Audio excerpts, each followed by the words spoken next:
Salut à tous l'équipe, j'espère que vous allez bien. Aujourd'hui, une nouvelle vidéo, on va parler de l'UFC Noche, on va faire une petite analyse, un petit pronostic des combats qu'il va avoir, des combats intéressants bien évidemment, parce que je vous avoue que la carte, personnellement, j'ai l'impression qu'elle va un peu bider.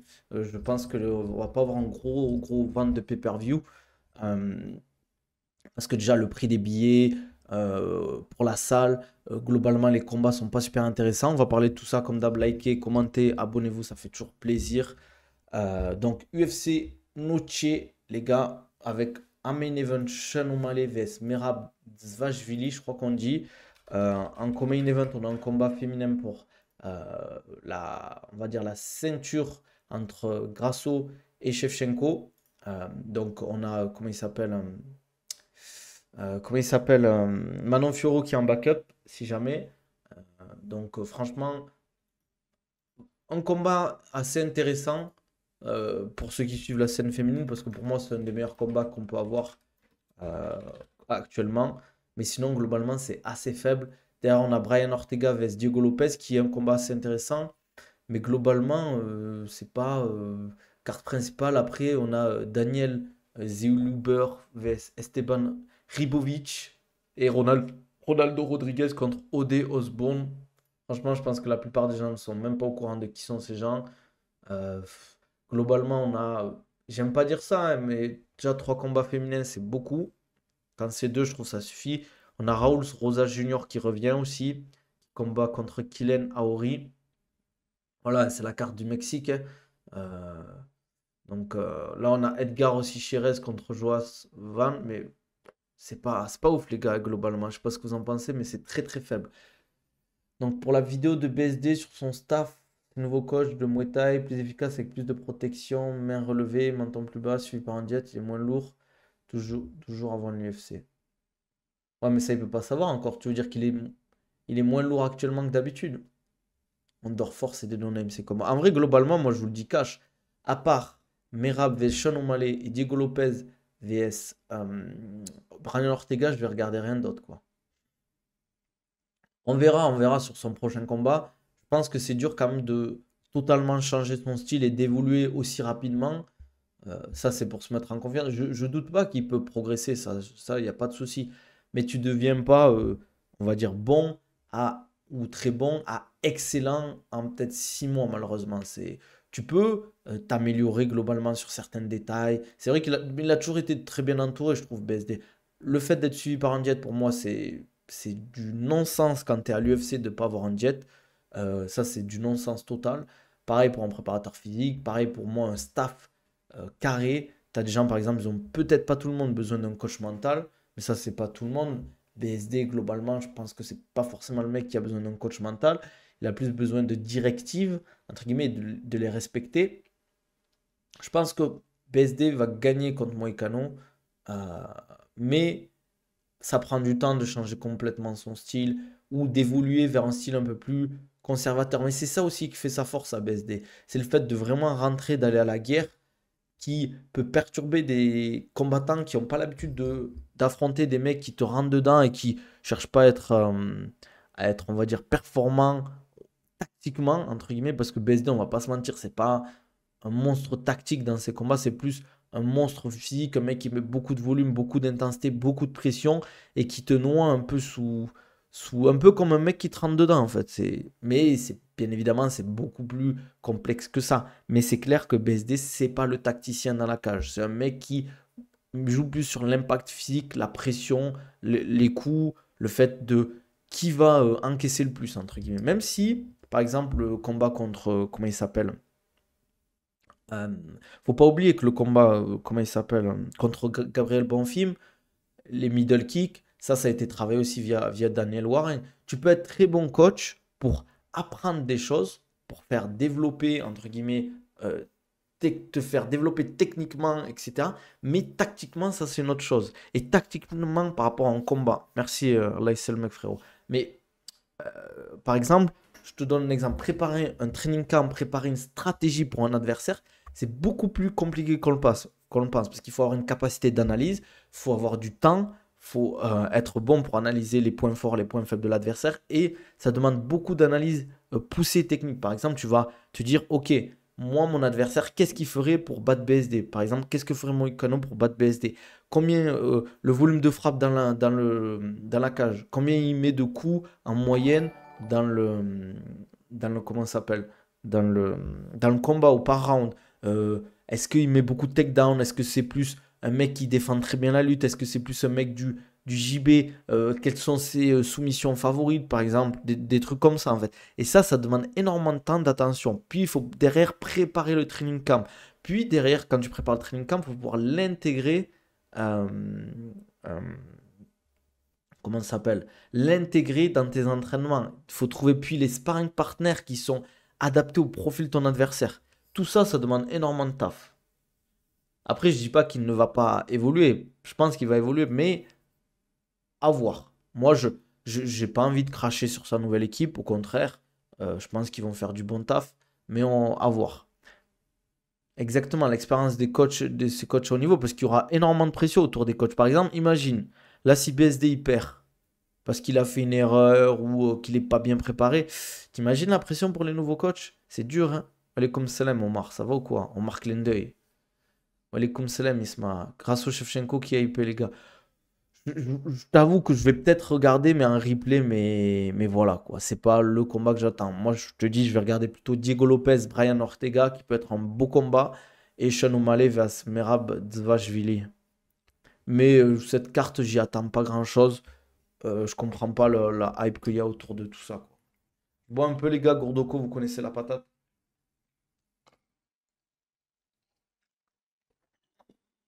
Ça fait du bien, Barreau, ça passe. On s'en fout du combat féminin, je suis honnête. Mais moi, je vais pas vous mentir, les gars. C'est pas une question de misogynie ou quoi, mais le MMA féminin, ça me parle pas en fait, ça me hype pas. Il y a des gens ils regardent parce que voilà, mais c'est pas un truc qui me fait kiffer de regarder du MMA féminin. Et c'est comme les gens ils regardent pas de foot féminin et on leur dit pas oui, nanana, chacun son truc. Les gens qui veulent regarder regardent, les gens qui veulent pas regarder regardent pas, tu vois. Il y a des gens ils aiment pas le MMA et je vais pas leur dire oui, regarde du MMA. Ben, le mec, il veut pas kiffer le MMA, il préfère regarder du rugby ou de la boxe, ou il préfère regarder je sais pas, de l'athlétisme, mais ben, regarde ce que tu as envie. Moi, le combat féminin que j'ai le plus aimé, c'est Namajunas Zhang avec le high kick incroyable. Ouais, c'est sympa, mais c'est pas non plus exceptionnel. Je regarde que la meuf de Nice, là, Manon Fiorot, c'est. Walikum salam, t'en penses quoi du jeûne intermittent? Alors, le jeûne intermittent, c'est, comme je le dis, au niveau des diètes, il faut que ce soit adapté à toi. Si par exemple, toi, ça te va très bien le jeûne intermittent, fais du jeûne intermittent. Mais si c'était plus OMAD, fais du OMAD. Si t'es plus sur une diète classique où tu vas manger 3 repas par jour, fais ça. Si t'es plus midi et soir pour manger, fais ça. Si ça te va bien dans ton quotidien, en fait, c'est surtout ça. Comme les séances de sport. Souvent, on me dit oui, quel jour il faut que je m'entraîne, à quelle heure. Mais fais quand c'est le mieux pour toi. Par exemple, si tu taffes l'après-midi, ben, je pense que c'est mieux pour toi de t'entraîner le matin. Si tu as du temps, une journée, ben, profites-en pour t'entraîner là, quoi. Je me marie dans 3 semaines, j'ai 3 kilos à perdre. Là, je dois faire quoi? Ouh là là, il va falloir que je m'occupe de ton cutting, mon petit bilou. Moi, le combat, là, là, genre, tu regardais pas Ronda Rousset. Mais, en fait, il faut que tu comprennes un truc. Les combats masculins sont toujours plus intéressants, beaucoup plus physiques, beaucoup plus impressionnants que des combats féminins. Mais Ronda Rousey, c'est sûr que c'était exceptionnel parce que c'est une judoka, elle rentrait dedans, mais c'est comme, comment elle s'appelle là? Ah, on va dire la goth chez les féminins. J'ai oublié son nom. Vous savez de qui je veux parler, le tank. Ah bon, vous savez de qui je veux parler, hein. J'ai oublié son nom, son blaze tellement. Mais ce que je veux dire, c'est que c'est Nunes, Amanda Nunes. Voilà, bien vu, merci Lin Uncho. Euh, c'est aussi une question de temps, les gars. Moi, je regarde pas les cartes en mode là, je me pose 4 heures à regarder du MMA. J'ai pas que ça à faire, les gars. Surtout que c'est la nuit. Moi, je vais vous dire un truc, hein. Si vous avez du temps à bousiller votre samedi soir à regarder des cartes entières de l'UFC, c'est chaud. Surtout les cartes en ce moment. On va pas se mentir, les cartes actuellement, euh, ça fait quelques mois qu'on n'a pas des cartes de fou, hein. On n'a pas des cartes très intéressantes. Là, l'UFC, pour moi, Je dis pas que c'est en perte de vitesse, mais personnellement, moi, j'ai beaucoup moins de hype. La boxe, il y a beaucoup plus de choses qui se passent en boxe.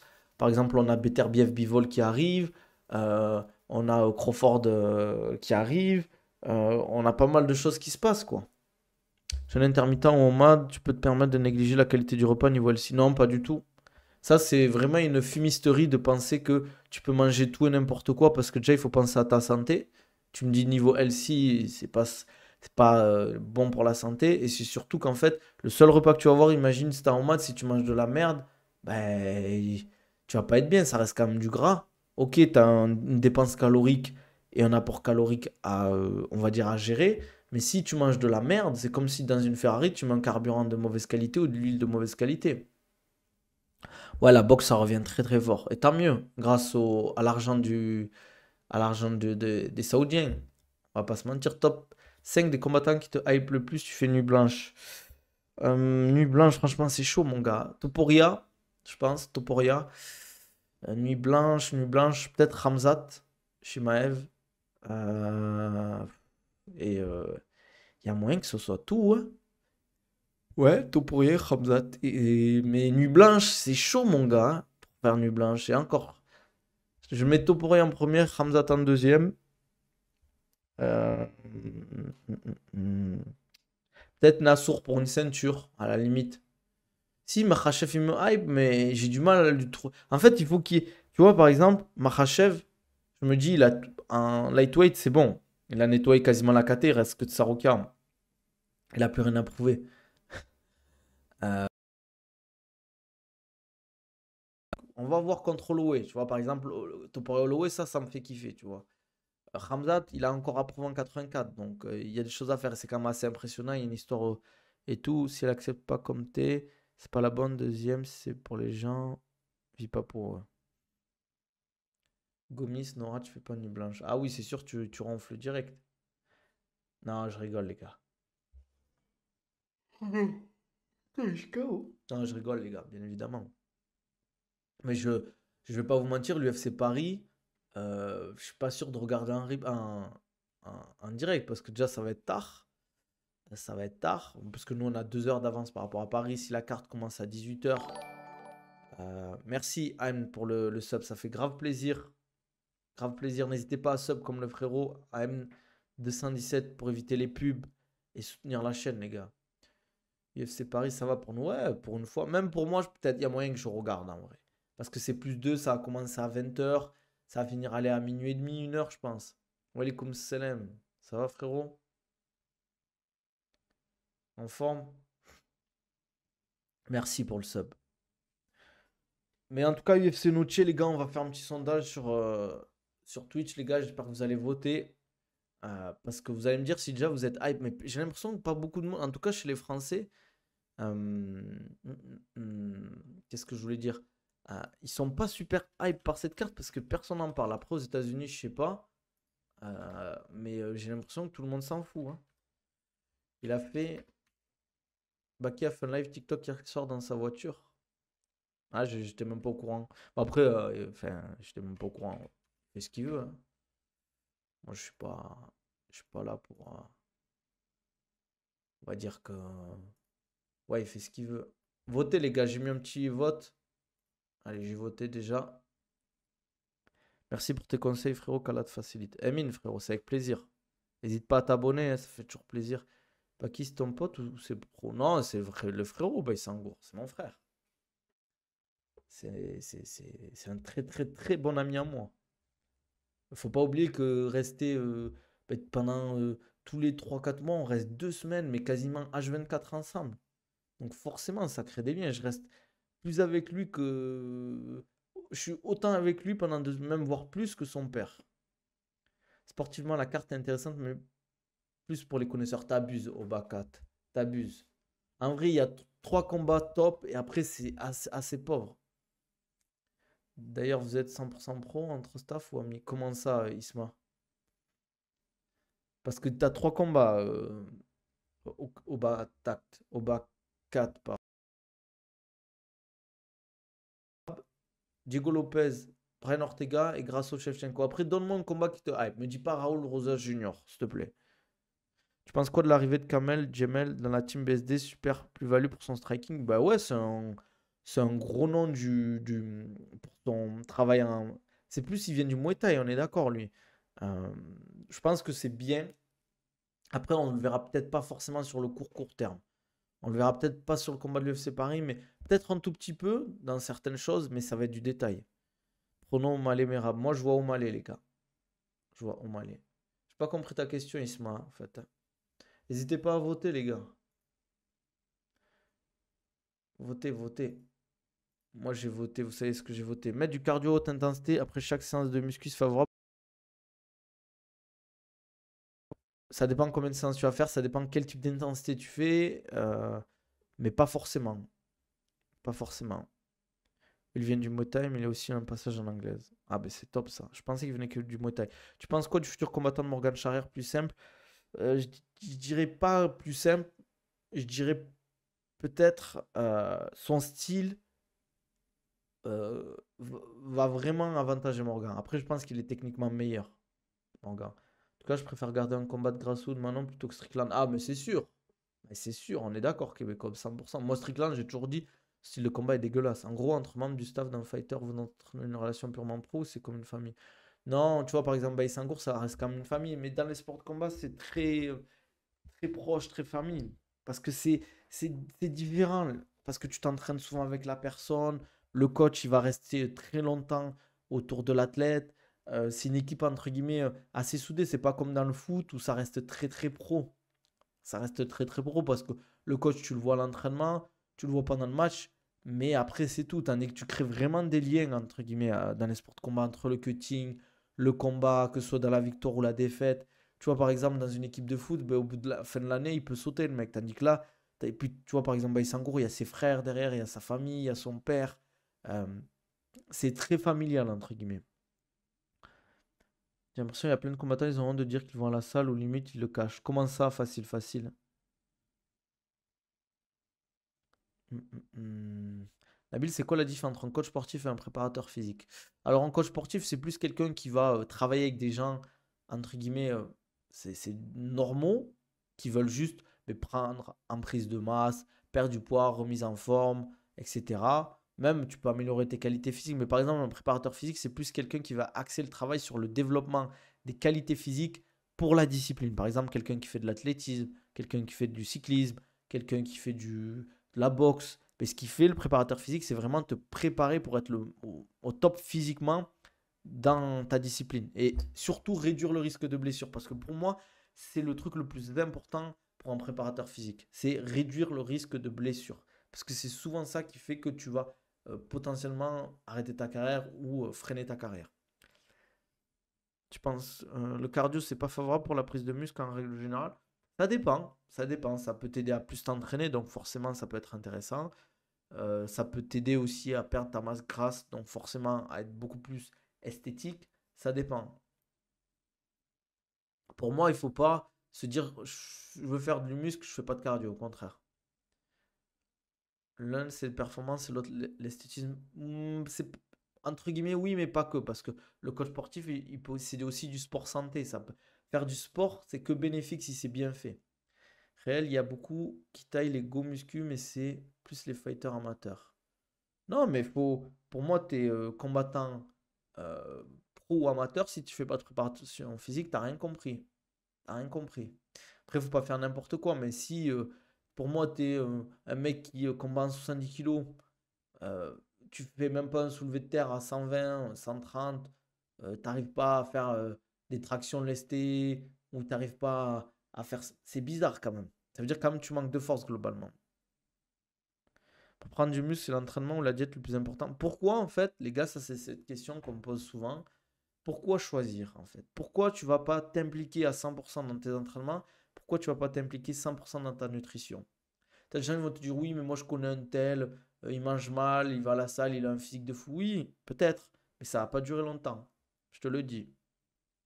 Ou il faut faire attention à ce que te disent les gens aussi. Il y a des gens, ils prennent des produits. Il y a des gens, ils mangent pas si mal qu'on le pense. Faut faire attention. Il y a beaucoup de gens qui mentent. Parce que tout le monde ne peut pas s'impliquer à 100% H24 dans la diète. Après, il y a s'impliquer 100% dans la diète. C'est pas, je parle pas de manger du poulet, dinde, de brocoli tous les jours. C'est juste bien manger, manger suffisamment. Et pour moi, il n'y a pas d'excuse. Tu peux pas me dire faute de temps, d'argent ou d'organisation.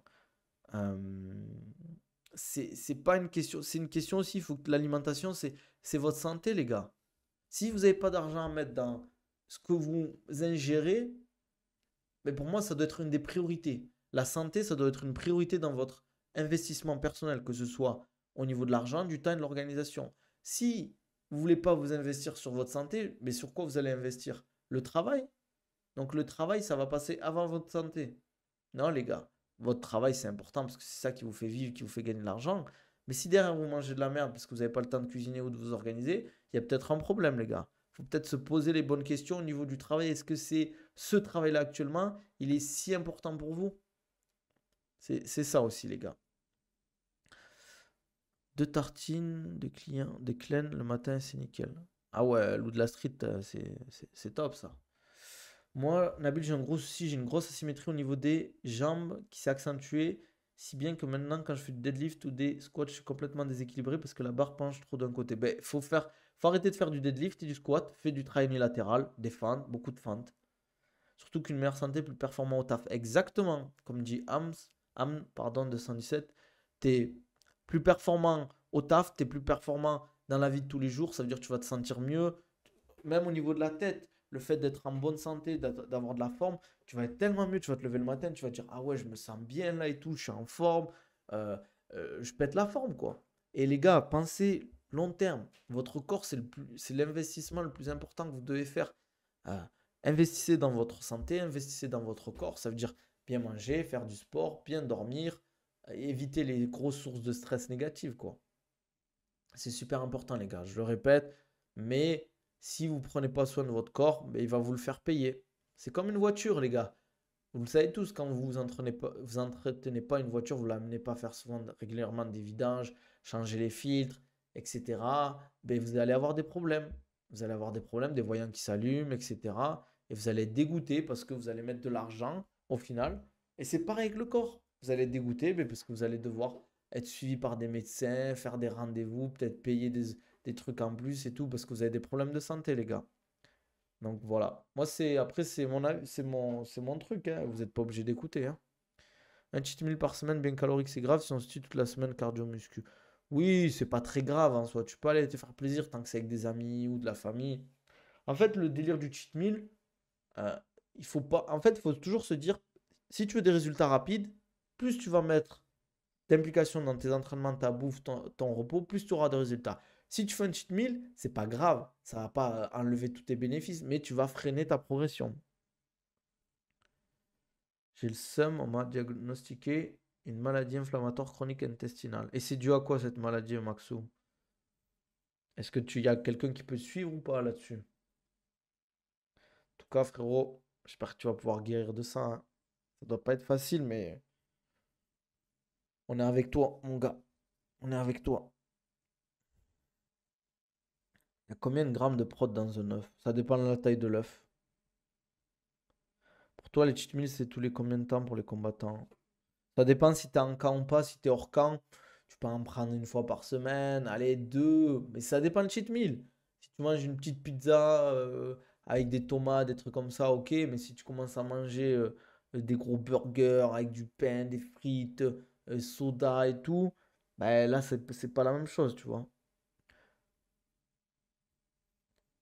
Moi, mon problème, c'est que je prends du poids rien qu'en regardant la nourriture. Ah ouais, mais là, c'est chaud, là, alors. Ah là, c'est chaud. Là, je peux rien faire, là, pour toi. Après, ce qui est important, c'est que c'est visuel aussi, la nourriture. Par exemple, il y a des gens qui disent, ouais, mais j'aime pas manger des légumes et tout. Mais si votre assiette, elle est esthétiquement, entre guillemets, belle, qu'il y a de la couleur, vous allez beaucoup plus avoir envie de manger cette assiette que si vous faites que des légumes verts ou des trucs fades sans couleur. C'est pour ça que vous regardez la bouffe, par exemple, on va dire, tu vois, tout ce qui est pokeball, pourquoi ça a marché, tout ça? C'est parce qu'en fait, tu mets un bol, tu mets beaucoup de couleurs différentes. Tu mets du vert, tu mets du orange, tu mets du blanc, tu mets du rouge, etc. Ben en fait, tu vois ton assiette, tu dis, ouais, il y a plein de couleurs. Et si c'est bien présenté, que ça a une bonne odeur, ben forcément, ça va te donner envie de le manger. Alors que si je te fais du blanc, des haricots verts et du poulet, ah, c'est là, t'es là, ouf, ouais, ça a l'air fade, quoi. C'est vrai qu'il faut pas manger beaucoup de fromage blanc et d'avoine. Moi, je trouve l'avoine dégueulasse déjà à manger. Et fromage blanc, ça va dépendre des gens. Si t'as pas de problème avec le lactose, tu peux, hein. Fais des réels TikTok, genre la recette du jour, ça marche bien. Ouais, mais je suis pas trop dans la nutrition, moi, je suis plus dans le sport. Surtout les plats sont beaux. Mais c'est vrai que je pourrais le faire en vrai. C'est vrai que je pourrais le faire. La science, c'est pas encore réellement comment on attrape une maladie inflammatoire intestinale. Aïe, aïe, aïe. Bon, j'espère que ça partira en tout cas. Mais peut-être j'y penserai, ouais. Ah, mais c'est une bonne idée en vrai, les délires de recettes, ça marche bien. Après, je veux pas que les gens ils m'affilient. Il faut pas que je le fasse tout le temps. Il faut que j'en fasse peut-être une toutes les 2 semaines. Ça peut être bien. Mais c'est une bonne idée, ouais. Je vais noter. Bon, je pense qu'on va s'arrêter là, les gars. Parce que j'ai du taf de fou. Comme d'hab, likez, abonnez-vous. N'hésitez pas, si vous voulez un programme ou un suivi personnalisé, vous m'envoyez un DM et on en discute. N'hésitez pas aussi, les gars, j'ai un programme sport de combat, accès sport de combat, préparation physique, sport de combat. N'hésitez pas à cliquer. Vous avez tout accès dans ma lien, dans mes descriptions YouTube ou dans mon lien en bio sur Twitter, Insta, TikTok. Je vous ferai des vidéos de recettes, les gars, mais il faut me follow sur les réseaux. 6 000 abonnés sur Insta, 4 000 sur TikTok, je vous fais des recettes de fou. J'ai des recettes de fou malades, les gars. Vous savez, ceux qui me suivent sur Insta, vous voyez les stories que je balance. Vous savez, les plats que je fais, c'est des bangers, les gars. C'est quoi le meilleur programme muscu pour quelqu'un qui fait 4 entraînements par semaine? C'est de m'envoyer un truc et je te fais un programme, mon gars. Par contre, c'est pas gratuit, les gars. Rien n'est gratuit, les gars, si vous voulez de la qualité. Faut investir sur soi-même. Comme d'hab, gourde Oko, les gars. 10% de réduction sur votre gourde filtrante, les gars. Vous voyez le filtre, les gars, c'est pas de la rigolade, hein. Manafa, depuis qu'il boit cette eau, il a vu tripler ses perfs en VTT, bizarrement. Plus sérieusement, les gars, ouais, n'hésitez pas si vous voulez 10% de réduction avec le code OCONABIL10 sur le site OCO Europe. Sinon, Nabil15, vous avez 15% sur iOne Sport. Les gars, comme d'hab, n'hésitez pas à liker, commenter, dites-moi ce que vous en pensez. Ouais, voilà, que des vrais followers. Que du réel, les gars. Pas de bots ou je sais pas quoi. Ici, on rigole zéro. Prenez soin de vous, les gars. On se dit à demain, 12h30. On fera le point sur le Ares qui arrive. Il y a une grosse carte. On va parler des gros combats qu'on a pour l'UFC Paris. Voilà, prenez soin de vous, les gars. On se dit à demain.